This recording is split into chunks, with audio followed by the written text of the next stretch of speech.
എൻ്റെ ജീവിതമാണ് എൻ്റെ സന്ദേശമെന്ന് നമ്മളെ ഓർമ്മപ്പെടുത്തിയ നമ്മുടെ രാഷ്ട്രപിതാവിൻ്റെ വാക്കുകളാണിത്. 2024 ജൂലൈ 15 തിരുവനന്തപുരം മെഡിക്കൽ കോളേജിലെ പോസ്റ്റ്മോർട്ടം ലാബിൽ ദുർഗന്ധം വാങ്ങിച്ച് മരവിച്ച് കിടക്കുന്ന ജോയ് എന്ന പാവത്താന്റെ ശവശരീരം. അതിലേക്ക് നമുക്ക് തിരിഞ്ഞു നോക്കാം. കാക്ക പറഞ്ഞ കഥ.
നമുക്കിത് നിർത്തിവെച്ച് പോയാലോ?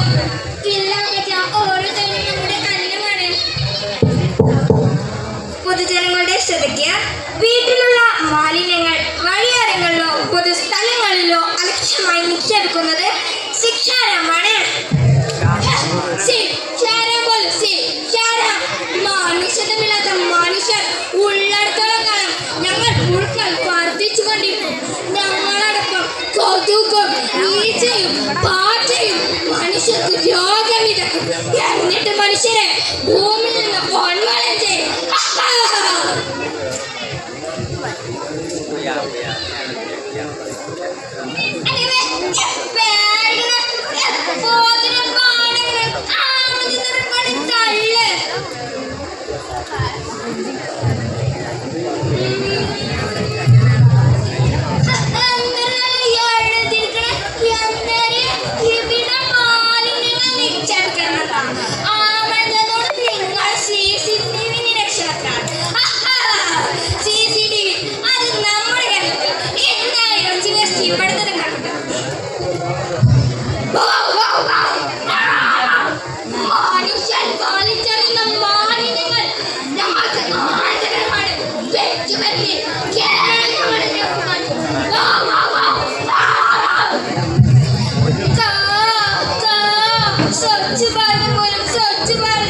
ഈ വിഷയമുണ്ടാക്കുന്ന മാലിന്യത്തിൽ നിന്ന് നിങ്ങൾക്കൊരു